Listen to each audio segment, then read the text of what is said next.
Hello and welcome to the Essential Property Podcast with your hosts, Paul Samuda and Amanda Woodward. With 45 years of combined experience in the world of property buying, selling, investing and developing, they are here to share with you their knowledge in the Stoke-on-Trent, Newcastle-under-Lyme and Crewe property market. Let's get started. Hello and welcome to another episode of the Essential Property Podcast with your hosts Amanda Woodward and Paul Samuda. So we're back here with another episode, our first since May. So we've had a few months off whilst we've had an incredibly busy summer here in the business and then back producing our episodes for all of our listeners. So today we are going to be recapping the last few months, what's been happening over the summer. Fortunately, we've had a busy HMO and SA summer, so we'll be filling you in on that. Talking a little bit about what's happening in terms of streamlining the business, the integration of AI, the renters' rights bill and what we're experiencing on the grounds with tenants and local authorities where we're starting to see changes already. We're going to touch on a couple of our other brands that are growing and what's happening there, our approach to some of the challenges that landlords see in the business in and around rent collection and evictions, and start to talk a little bit about planning for next year. So Paul, let's kick off talking about how things have been going. Well, yes, we've been extremely busy. I think our heads have been down just in the business. I think there's been a funny, peculiar backdrop in the country with the government. I mean, you can't really have a conversation without talking about Angela Rayner and her tendering her resignation for not wanting to pay stamp duty. We all know what it's like to pay extra stamp duty. It's now 10% and rising, which is horrific, but that's the situation. But I think over the last few months, we've been looking at our business and saying, one, how do we best serve tenants? How do we best serve our landlords, given a little bit of a hostile environment? Hostile may be a little bit too strong a word, but an environment which lends itself less to landlord happiness and more towards landlords paying more either to the government in the form of tax or talk of future tax increases. And, we've seen some reduction in interest rates, which is always welcome. We might see, I think, another one before the end of the year. So we've been just looking and saying, what do we need to do better to serve our landlords? Where are the opportunities? What are people doing in Stoke, Crewe and our other areas, Birmingham, Burton, and soon to be launched Reading? And, how can we do a better job? There's been a lot of talk about AI and while that's talk rather than action, we've been using AI in the business and looking at ways to improve the business for a while, since the end of last year. Some things that we've put in have been successful, some less so we've had to improve. But we're looking at how can we use it in maintenance, how can we use it on the accounting side to speed up processes, customer service, inspection. So we're looking at all areas of the business to see how AI could enhance that. And the driver for that is that with all the new legislation coming, we're going to have to do more with less.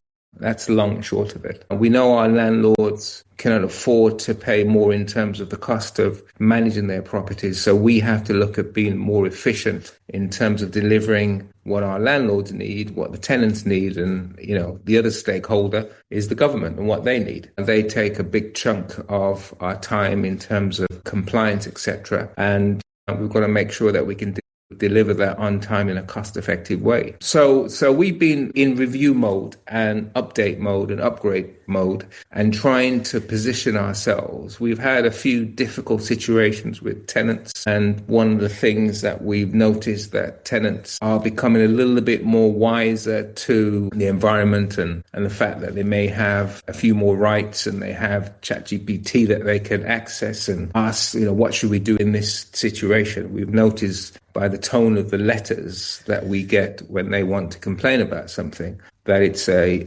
ChatGPT transcript, and everybody has access to that. And why wouldn't they use it? So we have to be wise to that and ready to be able to respond accordingly and sort of keep within the letter of the law. But one of the things that I have been concerned about And we can probably focus on this a little bit more, Amanda. There's been lots of talk about landlords selling. And I've said this before, and I wonder, when they sell, how do they reinvest the money? What do they invest in? Are they just leaving the money in the bank, getting 3% when inflation is 4%? Is that what they're doing? Is that generating the income for them to survive on? It's a lot easier to put the money in the bank. So I'm always interested in what people are putting their money into when they're selling. You've mentored a couple of people sort of since earlier on in the year, and they're developing HMOs. I think they're on their third or fourth since the beginning of the year, getting great valuations, getting good cash flow. So the market is still alive and kicking. We've got landlords who will buy anything that moves in Crewe. We've got some new developers who are developing some new stuff in Crewe. We're probably looking at doing something in Stoke, all things being equal, later in the year. So the market is vibrant. So when landlords are selling, apart from the fact they may be retiring and want to, not be involved in property anymore because of retirement, but if they're selling because the sentiment isn't great and all this additional legislation and Section 21 and all that good stuff, I think that's a bit of a false economy. Things change. Things change all the time, and sometimes they don't change in your favor. And, we've been quite a few years, probably decades possibly, where things have been going pretty well for landlords. Low interest rates, Section 21 has been there, market has been growing rapidly. So we go a couple of 3 years where it doesn't quite go our favor. So we sell up. I don't believe in that. I don't believe in that. So that's one of the things. What are they investing their money in? And then the other thing is I was speaking to someone the other day, and it was about an investment in Stoke, and they said, "Do you think the market will get to the point where there's too many HMOs in Stoke?" And I said, the market changes all the time. I don't think there'll be a point where there's too many. If there are too many, then chances are they'll bring in Article 4, and Article 4 will limit the amount of new HMOs that can be developed. So there's a ready-made system in the legislation that local authorities can move towards. So, an area being overrun with HMOs, I always, turn my nose up to an extent, because I think competition is good. And if you've got a quality product, you'll always get business. We had a bit of a difficult period coming in the back of last year with Stoke, which ran through the winter, and our occupancy dropped, but it's now comfortably over 90%.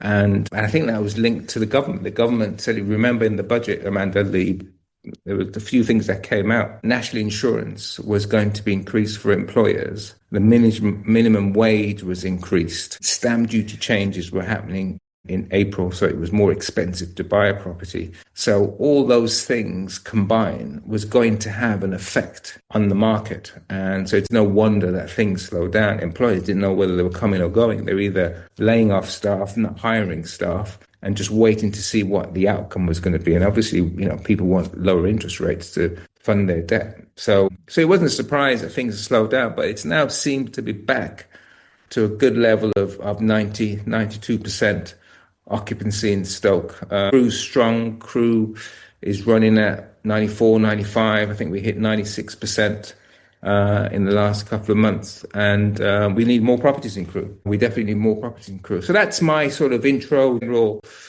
summary. We'll jump about and deep dive into a couple.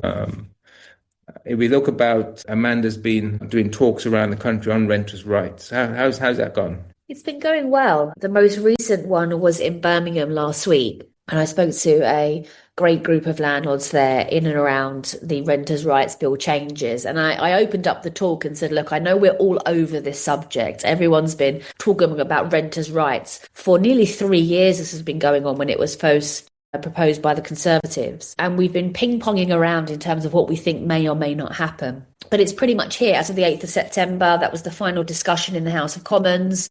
Kind of the bill's been sealed now. It will get sent for royal assent and more than likely come in between now and the end of the year. And I also said to the group that I ran into the head of the NRLA, Ben Beadle, at an event prior to this. And he was addressing just a small group of us and said, basically, the reality is the government have proposed the bill. They haven't really listened to anything that the NRLA have lobbied back. It's coming in.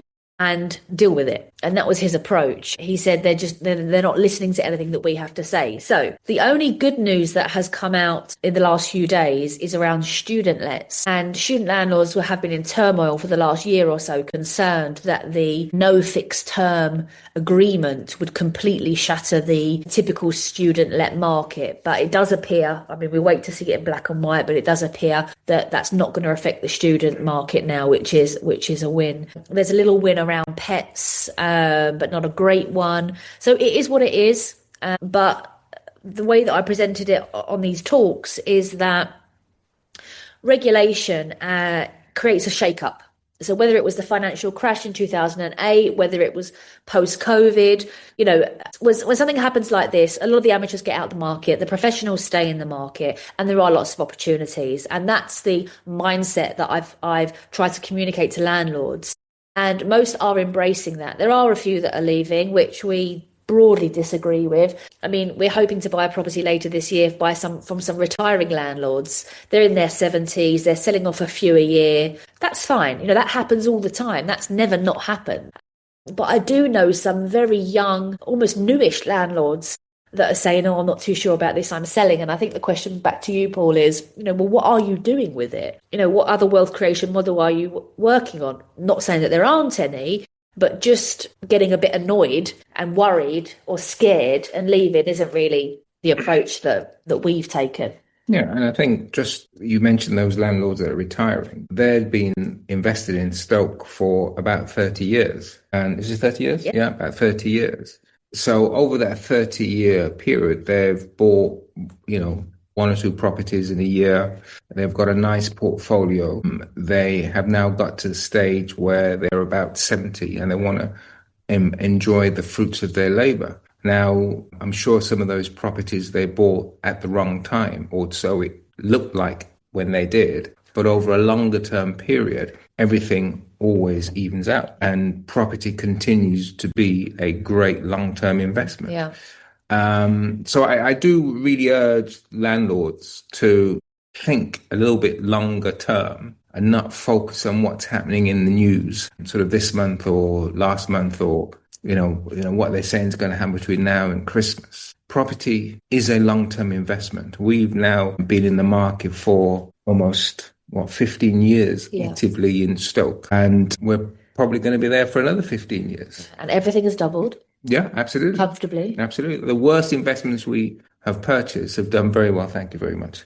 The other thing that people forget, and people, I would even include the government in this, is that when things become difficult for landlords, when things become expensive for landlords, it's a tenant that ends up paying. Every time. We increase the rents because our costs increase. So we pass those rents on. We have no choice because we have mortgages. If we're paying the bills, if it's an HMO, we've got to pass that on to the tenant. Yeah. So whilst I can't say anything more than being cautiously optimistic, I think it's business as usual with some changes. And when we see the final print of the renters' rights, we'll take it on board, make the changes we need to do and move forward and continue to buy, continue to invest. And if it means a rental increase, we'll increase rentals because we won't be the only one that's going to be increasing the rentals. Yeah. It's going to be the whole market. And that's the way it's going to be.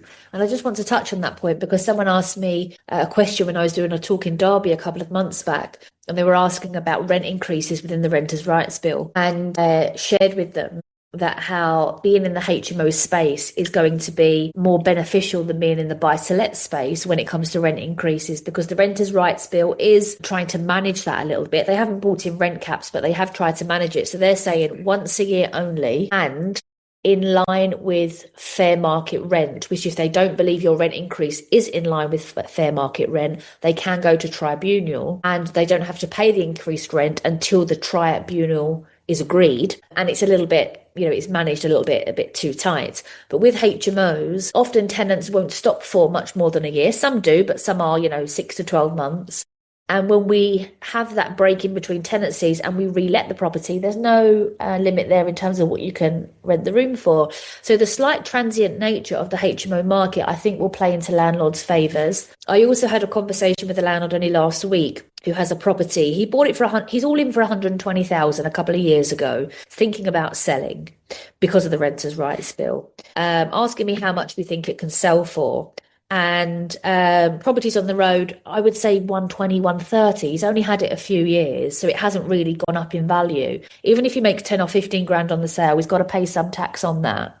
And like you say, then where are you going to then reinvest the money? Because obviously with property, you're reinvesting in a leveraged way. If you're putting that money straight into the markets, you're only putting in your 20 or 30 grand. You're not leveraging the fact that you've now got 120 or 130,000 pounds worth of asset. Anyway, cut a long story short, we explored a few options and we were exploring maybe reverting the property. It's only a 4-bed, maybe we revert it back to buy to let because his costs on the HMO were increasing a little. And I shared that the Renters' Rights Bill, when it comes to a family, let's say you've got a 4-bed, you've got a family in there with 2 or 3 children, that's going to be the kind of strictest position for landlords when it comes to the Renters' Rights Bill, because that family may not move out for many, many years. If their children are in the local school, they want that stability. So they might be there for 4 or 5 years. The rent increases are going to be potentially all agreed by somebody else, not you as the landlord. And if for some reason those tenants do need to vacate that property, no, there's no Section 21 to be able to do that. So they're only going to have to be in arrears, and then they've got to be in arrears for a really long time.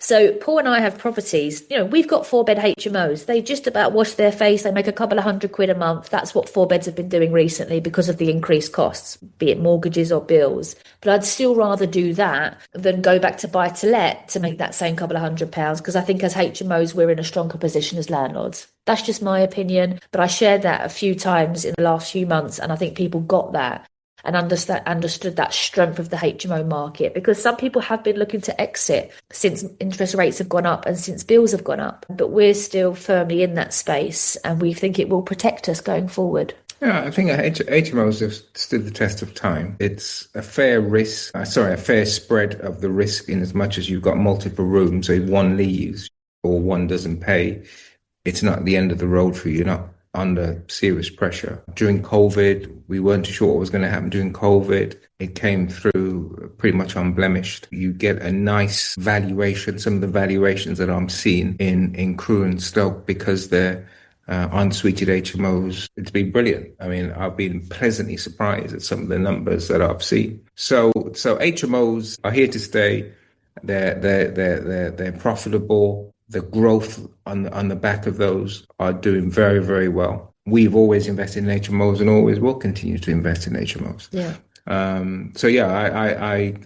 would echo your sentiment on that. And just something else I've just thought of as we're discussing this point. If you think how, I'm sure many of our listeners have gone through this process, and thinking about a couple of Paul's mentees of late, they've got all of their money out of the deal at refinance, or most of, because there's been some really good valuations being offered in the last year or so. So most, if not all, of the money is back out. So you just got to manage and ensure that property is cash flowing, because exiting that, there's probably not going to be necessarily a profit because of the valuation that you've got, or there might be a small one. But if you have all of your money out, then the focus is just to make sure, as long as it's cash flowing, that's the priority. And if so, there's no need to worry. There's no need to overly get concerned. Choosing your agent, of course, is important. There's a whole bunch of agents all around the country doing HMOs, good, bad, and indifferent. We recently took over 2 HMOs in Newcastle that were primarily, over the last couple of years, have been rented out to students. But for this year, they couldn't get students to fill them for this period. So like any good landlord, they look to pivot and move into the professional market. And we've pivoted many times, haven't we, in terms of different types of tenants, different demographics. It's like the who moved my cheese story. If you keep going looking for students, but there's not any students there this year for whatever reason, then you need to pivot a little bit. So we've managed to fill that from a professional standpoint. And look, there's a whole bunch of HMOs in Newcastle, and people could say, there's loads there. Is the market too busy? But it's not. We managed to fill the 6-bed in a month, and we've taken on the property next door, and we've got a couple of rooms there filled as well. So I think it's just about being practical and not being that mouse that keeps looking for the same cheese in the wrong area, and be flexible. And for those listeners that don't know the book, Who Moved My Cheese, Amanda's talking about cheese, and people are thinking, what's she talking about? Everybody knows Who Moved My Cheese. I mean, it's a great little book, and it's about people who stick at one thing and never change and expecting the whole world to remain the way it always has been. And another scenario where there's actually two mice said, no, world's changed. The cheese is not going to be here, same place, same time. I'm going to go out looking for some new cheese. It's a great little book, and it's good for people that are in business or have investments. What do you want to talk about now? We could talk a little bit about other parts of the country. We haven't really spoke about that much on the podcast, but let's talk a little bit about Stay & Co. So that's a brand that is 2 years old, 2.5 years old. 2.5 years old, yeah. Focusing on the Midlands, so Birmingham, Burton-on-Trent. We did a little bit in Derby. They're primarily at Birmingham, Burton and Derby. And we have a spread of properties there, more of a spread than we do at Essential. We have flats. We've got studios, 1 beds, 2 beds. We have blocks of flats. Our largest is a block of 14 flats. We've got serviced accommodation. We have 8 lovely apartments in a historical old bank that runs a serviced accommodation. We have traditional HMOs, and we have a guest house as well, an 8-bedroom guest house. And we also have some social housing in Birmingham. So we've gone for a full spread. And I think with Stoke and Crewe, we were so concentrated in the area and very niche on the strategy being HMO. We then bought on SA and a little bit of social housing. But with Stay & Co, we've cast the net a little bit wider, and that seems to be working well. So we've got up to, I think we've passed the first milestone of 100 rooms or 100 units, and growing. So we're really quite pleased with that. And that's quite a similar market to Stoke. I mean, it's less than an hour away. The Burton market, and we're starting to take on more and more HMOs in that area. Birmingham's a little bit different. Obviously, Birmingham is so big, so we've taken on a HMO recently in Smethwick, and we're looking to perhaps take on some more HMOs in that area. With Birmingham being so large, once we find an area that we have a property, it would be good to concentrate on that area.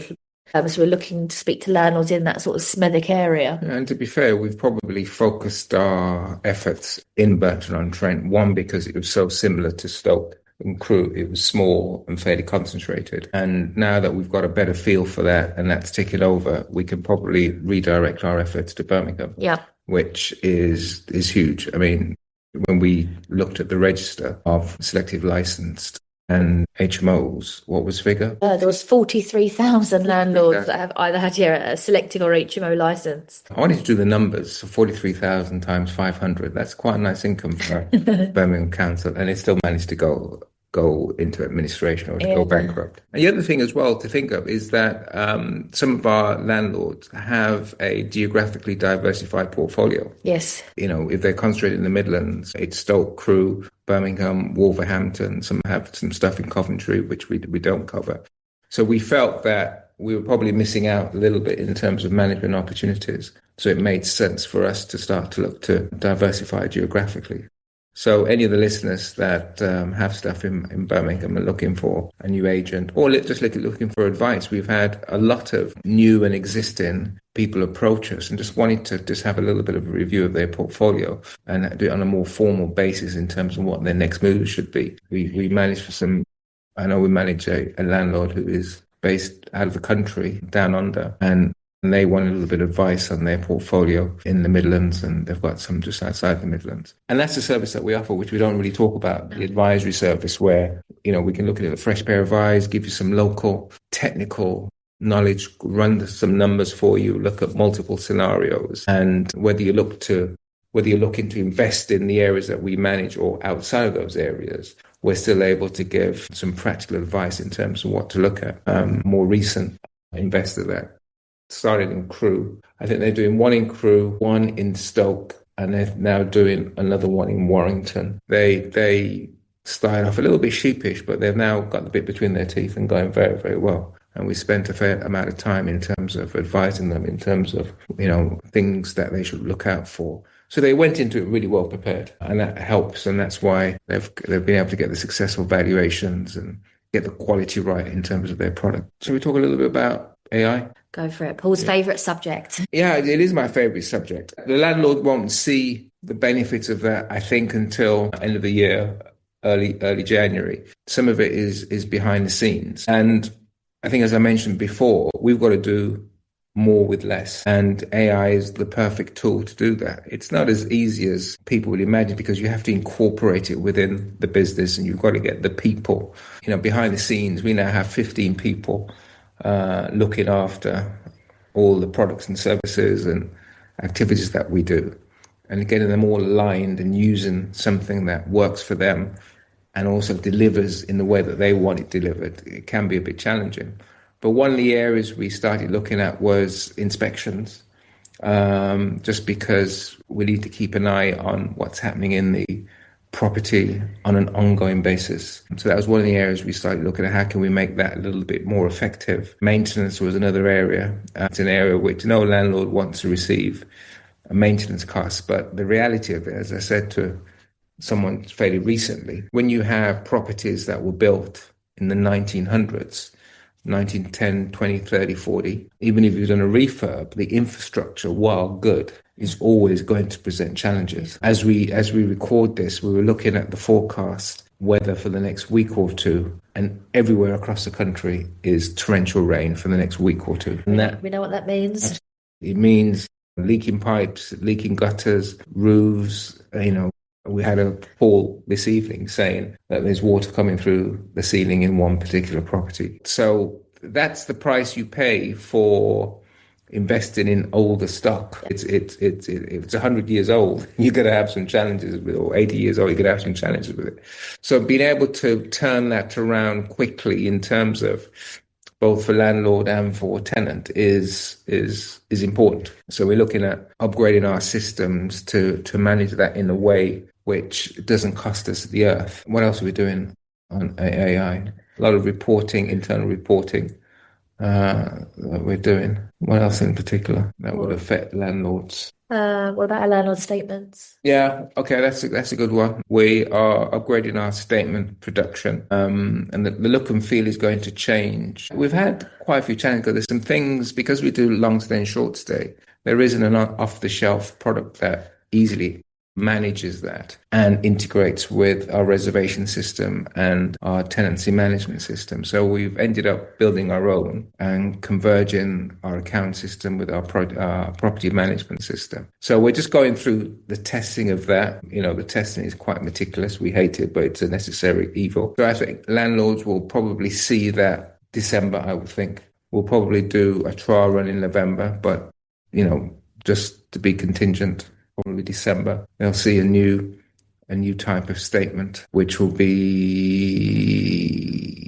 not that dissimilar to what we do now. It'll be different, but obviously the information, we have to offer the same information. But the way it's produced, and landlords will be able to, ones that they can't find, they'll be able to click and just go onto a portal and download that particular statement as and when required. What else are we doing on the AI side? Cover maintenance. Since we've done that, that's the biggest project that we're doing on maintenance. Obviously, we've been testing income and outbound calling, AI calling. Landlords won't know about that, but that's what happens. Every person that moves in, we do a check on the following day, and that's an AI caller. One thing that has been quite successful, and again, landlords probably won't see this. There's a lot of things that happen behind the scenes that landlords don't see, but we have a AI caller called Tom. Let's talk about Tom. Tom's our rent collector, and we run a report every month about Tom.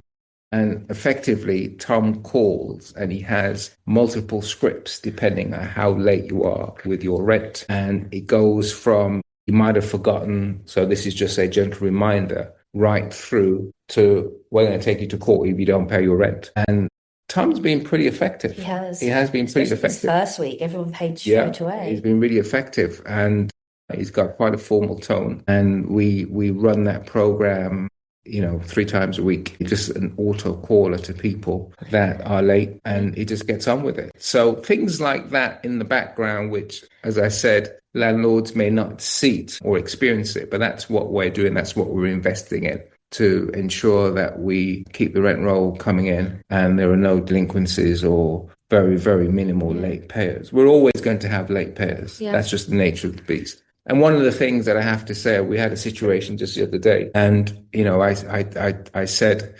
that, going forward, what's not going to happen on our watch is people getting away or, taking the piss, to be blunt, because people will try it out. Yeah. And we are going to get tighter and heavier on people that are tied up. I think the government would want you to be all softly and gentle with tenants. And the reality is that as landlords, we can't afford that. And I think with the Renters' Rights Bill, just the PR around it, I think the government is trying to scare off landlords a bit. If you send this wrong letter, if you do the wrong thing, you can't do this, you can't do that. And we don't really subscribe to that, do we? And many a times, Paul and I have had a discussion and he'll say, I'm happy to go to court on that point, i.e. the government, I think, wants you to just be afraid of them almost. But when you do believe fundamentally you are in the right and you're doing the right thing, it's not to be scared off by some of the suggestions that the government are saying. So yeah, we will be tough. And sometimes, a tenant might leave a property and they've stayed for an extra couple of days before they've left. They were due to leave on the 3rd. We've gone there on the 13th. They haven't quite left. They leave in the morning. Well, that's an extra day. So we're going to be collecting everything, aren't we? Sometimes when you have a non-paying tenant, some landlords might just be happy that they've left. Well, yes, we are happy that they've left if they haven't been paying, but we're then issuing money claim orders and we will go and we will fight. 14 days later, we'll push the CCJ and we'll go to court if we need to collect the rent.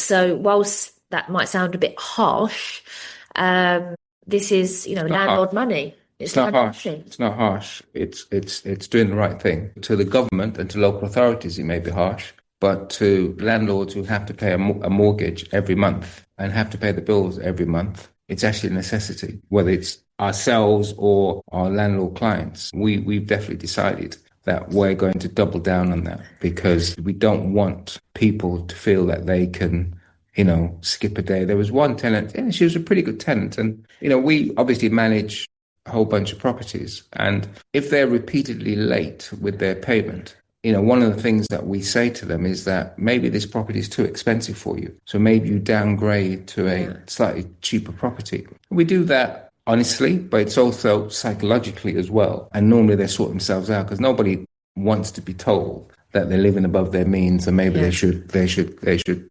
downgrade. And what we get them to do is to move their payment date so they pay a little bit that brings them up to date for the period that they're later, and then their months start a week later, a few days later. And that seems to work. But as Amanda said, that whilst if you're a late payer and you've gone, we're coming after you. Yeah, we're coming after you. I mean, if you think about it, as landlords, if we don't pay our mortgage, and let's just say the house gets repossessed, right? None of our landlords have been in that situation, but let's just say hypothetically, the lender doesn't say, okay, we've got your house, that's it, end of story. They're coming after the money because they're going to sell the house for as much as they can, but it might not meet the mortgage. They're still going to come after you. Yeah. And there's no different in terms of renters. The attitude that local authority or central government have in terms of let's be soft with tenants. Mate. No, all the goodwill is gone. No, if you owe us money, you've got to pay. Yeah, we employ one lady who's about 80% of her job is to chase rents, and I work with her very closely. We meet, sometimes every couple of days if it's a tough week, certainly weekly, and we're going through and seeing who the non-payers are and where they're up to. And if somebody hasn't paid, on day 5, we're at the house knocking on the door. And as again, some people might say that's a bit harsh, but if you've ignored us for 5 days, then we're going to knock on the door and see what's going on. And I always have a sort of a tough but fair approach, because when somebody doesn't pay any rent, we know straight away they are, to use Paul's phrase, taking the piss. Most people can say, I can pay a week. I can pay a week's rent, I can pay 100 quid, and then I'll pay the rent. Or this month, can I just do it weekly? I'm in a tough spot. If somebody approaches me with that conversation, 99.9% of the time, I say, no problem, that's fine.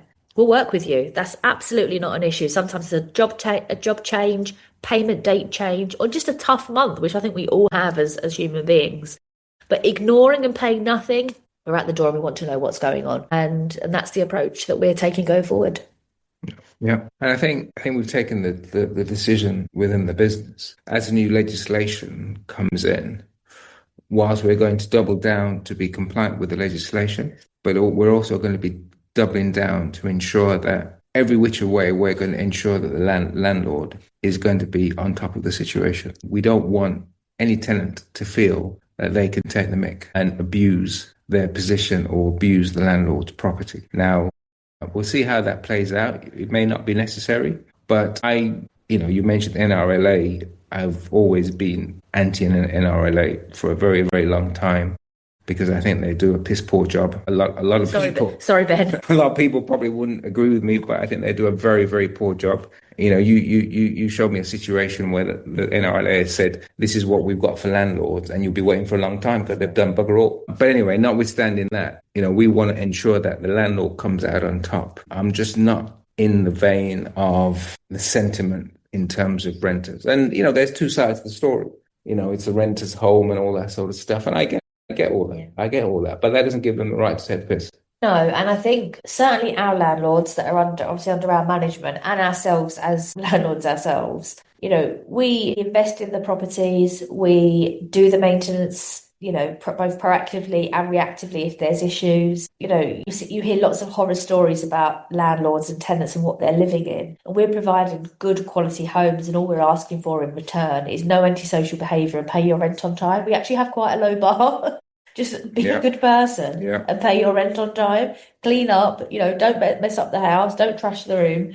And I think most landlords are fair like that. I'd like to think anyway. That's our sort of value system that we follow. And we just ask for that in return. And, a good chunk of our tenants are fantastic. I was actually up in Crewe last week, popping into some houses, talking to some tenants, just on the beat, seeing what's going on. And we have delightful tenants most of the time.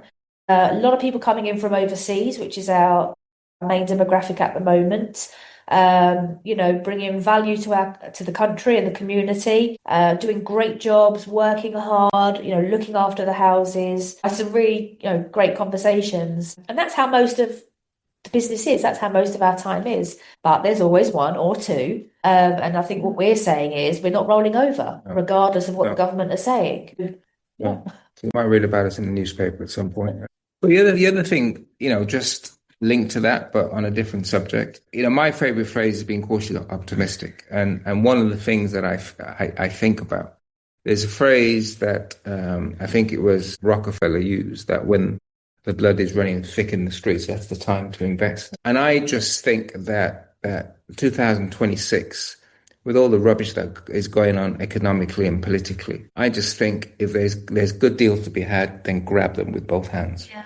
And I stand by that on the basis that long term goes back 1,000 years. Property's been around for a very, very, very, very long time. So long term, as long as the records have been there, land and property has grown up and to the right. So I think we're on safe grounds. So if people are a little bit nervous, should I or shouldn't I, then if the numbers stack up, then you should do it. Don't try and make your returns in year one. You might have to stress that out a little bit, but there's still good value there, regardless of some of this legislation coming in. There's still great value there. And we're still going to be investing for sure.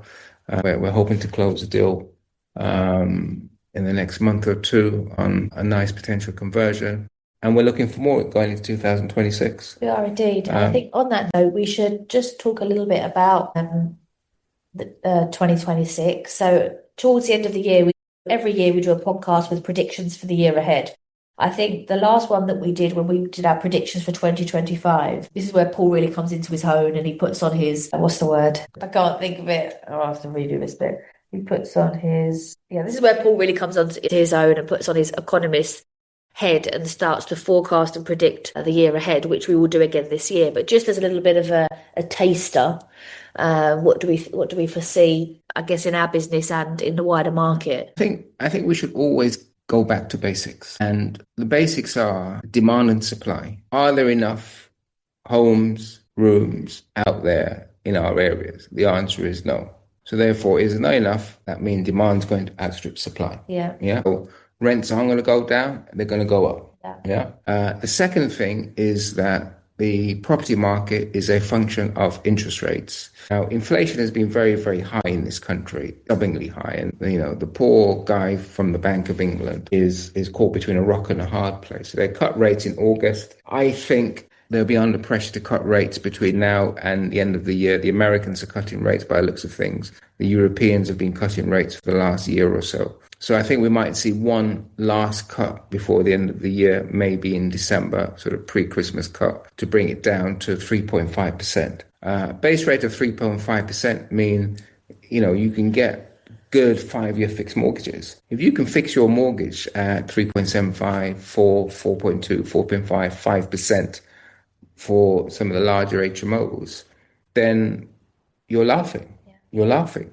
So it's a function of that. You don't wait until it's going to be cut. You start looking from now. You close your deal, go through your searches. In 2 or 3 months, you'll be completing, and surprise, you've got a 0.25% base rate cut. Going to 2026, I don't think we're going to see a lot of interest rate cuts in 2026. You might see one. You might go from 3.5 to 3.25, or it may stay at 3.5. It really depends on inflation. It really depends on the wider economy. This poor government, I've got to say, I haven't got a clue. I can't predict what's going to happen. What I know for sure, right, is that the economy is not going to grow by 2%.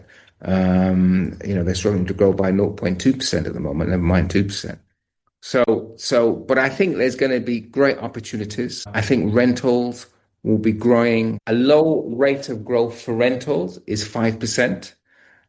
I think it's going to grow closer to 10%. I think it's going to go close to 10%. And we're going to be looking at, upping our rentals now that Stoke has come back in terms of our occupancy. We're going to be looking between now and the end of the year just to tweak our rentals for the new arrivals. Well, we have to, because as the Renters' Rights Bill comes in, if the bill restricts increases during tenancy, well, then naturally everyone's going to put them up on all their vacant rooms pre-tenancy. Talking about that 10% increase, that could happen almost in an instant, which makes sense. And it is the tenant that pays, and that is unfortunate. But there isn't anything we can do about that. As our costs go up and the risk of penalties and so on go up, we have to do it.